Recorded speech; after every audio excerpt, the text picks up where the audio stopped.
Sehari pasca kecelakaan maut bus terjun ke jurang yang menelan satu korban jiwa di Jalan Lintas Barat Krui, Kabupaten Pesisir Barat.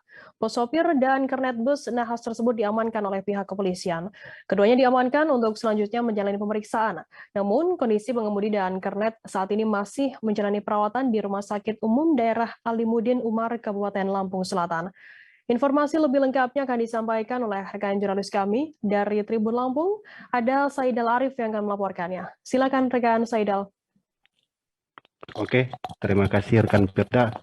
Jadi izin melaporkan dari pesisir barat Lampung. Sehari pasca kejadian bus nahas yang terjun ke dalam jurang sedalam 50 meter tepatnya di Jalan Lintas Barat, Kabupaten Pesisir Barat Lampung.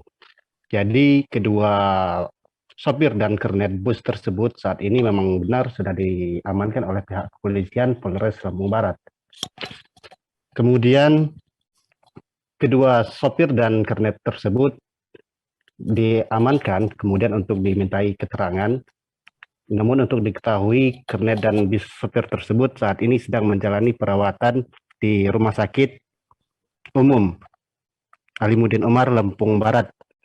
Jadi untuk korban yang luka-luka saat ini terutama yang memang mengalami luka berat sedang dirawat di Rumah Sakit Urip Sumoharjo di Bandar Lampung. Demikian rekan Firda.